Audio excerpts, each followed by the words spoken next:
Hello, friends. Very good morning.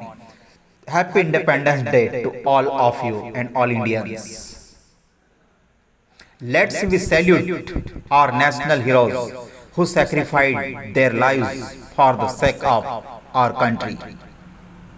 हे भारतवासी, भूल न जाना उन अमर शहीद वीर जवानों को जिन्होंने अपना देश बचाया खोकर अपनी जानों को। रखना होगी उनकी यादें हमको हमेशा ताजा, जिनको अपनी शहादतों का नहीं था कोई अंदाजा।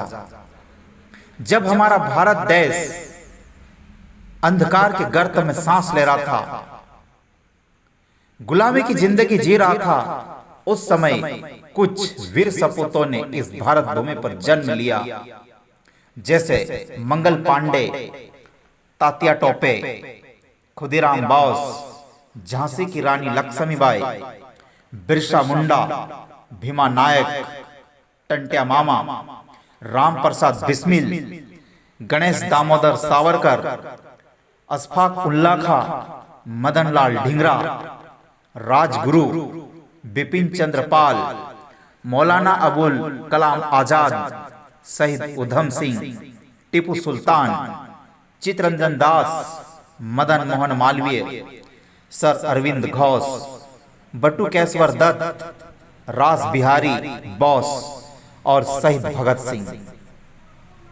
मैं यहां उन नामों को ले रहा हूं जिनके बारे में लोग कम ही पढ़ते हैं। ऐसे 6 से 8 लाख वीर सपूतों ने अपने प्राणों की आहुति दी, तब जाके हमें आज का यह दिन देखने को मिला, जिसे हम बड़े हर्षोल्लास और खुशी के साथ सेलिब्रेट कर रहे हैं। इन सभी महानायकों ने देश आजादी में अपने अपने स्तर पर अपने तरीके से अपना महत्वपूर्ण रोल प्ले किया था। वह खून कहो किस मतलब का जिसमें उबाल का नाम नहीं, वह खून कहो किस मतलब का जो आ सके देश के काम नहीं। इसी भावना से ओत-प्रोत होकर ये सभी आजादी के दीवाने देश की आजादी के लिए निकल पड़े अपने घरों से। वो भी संतान किसी के थे रिश्तेदार, किसी के भाई, किसी के दोस्त, वतन की सेवा में निकले थे, लेकर जो हथियार, खून से लथपथ होकर भी दुश्मनों को नहीं छोड़ा। ऐसे वीरों को सत सत नमन। उधम सिंह जलियांवाला बाग हत्याकांड के दोषी जनरल ओ डायर को उन्हीं की सरजमी और सभा में जाकर गोली मारी थी। कहा जाता है कि जब चंद्रशेखर आजाद अपने साथियों के साथ मिलकर काकोरी कांड को अंजाम दिया था, तब उनके माता पिता ने उनसे कहा कि बेटे हमें कुछ खर्च के लिए पैसे दे दो। तब चंद्रशेखर आजाद ने कहा था, माँ आप लोगों को देने के लिए मेरे पास कुछ भी नहीं है, मेरे पास केवल 2 गोलियां हैं।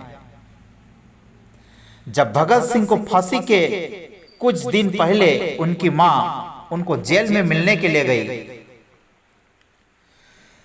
तो उनकी माँ की आंखों में आंसू आ गए।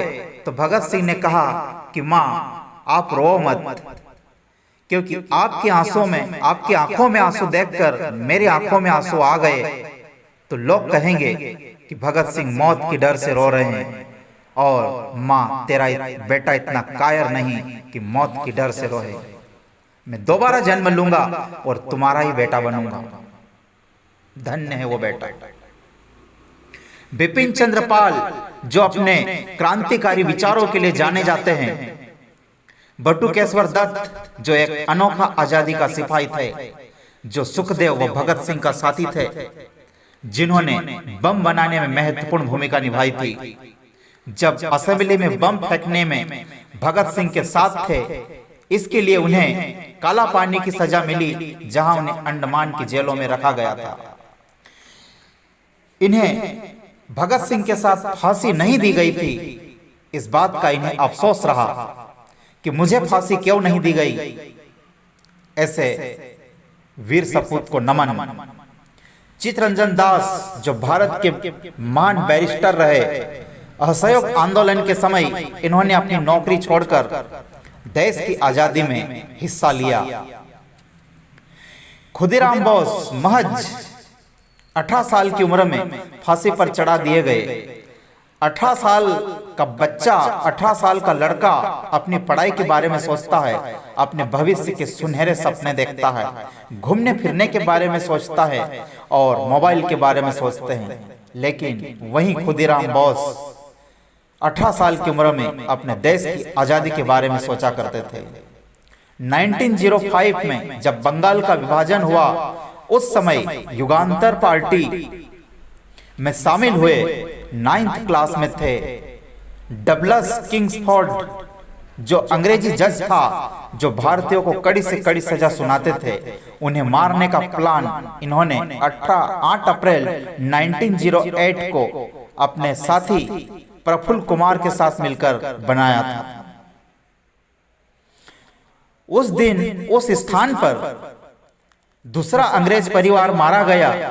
अंततः वो समझ गए कि इन्होंने हमें मारने का ही प्लान बनाया था और उन्होंने अपने सिपाही चारों तरफ दौड़ा दिए। आखिर 18 साल के थे तो बच्चे ना, कब तक भागते। आखिर इन्हें पकड़ लिया गया और ये नौजवान देश के लिए न्यौछावर हो गए, अपना बलिदान दे दिया, मरकर भी अमर हो गए। मदन लाल ढींगरा, जो एक बड़े सर्जन के बेटे थे, जब 1904 में कॉलेज गए तब उनके प्रिंसिपल ने बताया कि आपकी ड्रेस का कपड़ा लंदन से आएगा। मदन लाल ढींगरा ने वो ड्रेस लेने से मना कर दिया तो प्रिंसिपल ने उन्हें कॉलेज से निकाल दिया और इधर उनके पिता ने भी कॉलेज छोड़ने की वजह से उन्हें अपने घर से निकाल दिया। इसके बाद इन्होंने आजादी की लड़ाई लड़ी। राम प्रसाद बिस्मिल अपने साथियों के साथ काकोरी कांड में शामिल थे। ये अपनी आत्मकथा में लिखते हैं कि इस केस में जब पुलिस ने उन्हें गिरफ्तार किया और जेल में बंद कर दिया, रात के समय सभी पुलिस वाले सो गए थे, केवल एक पुलिस को छोड़कर, जो कि राम प्रसाद बिस्मिल का जाना पहचाना व्यक्ति था। राम प्रसाद बिस्मिल ने उन्हें अपने पास बुलाया और कहा कि मैं यहाँ से भागने की सोच रहा हूँ, क्या मैं यहाँ से भाग जाऊं? तब पुलिस वाले ने कहा, ऐसा करोगे तो मेरा परिवार भूखे मर जाएगा। धन्य है। इन्होंने कहा था, जब भारत की अधिकांश जनता शिक्षित हो जाएगी तभी जनता का हर आंदोलन कामयाब होगा। इन्होंने कहा था, सरफरोशी की तमन्ना अब हमारे दिल में है, देखना है जोर कितना बाजुए कातिल में है। वीर सावरकर, चापेकर बंधु, भगत सिंह, सुभाष चंद्र बोस, ये सभी नौजवान अगर चाहते तो ये ऐसो आराम की जिंदगी जी सकते थे, ये बहुत पैसा कमा सकते थे और अपनी एक शानदार जिंदगी जी सकते थे। लेकिन इन महानायकों ने अपनी जवानी को इस देश के नाम कुर्बान कर दी। ऐसे महानायकों को, ऐसे भारत के वीर सपूतों को सत सत नमन। जय हिंद, जय भारत।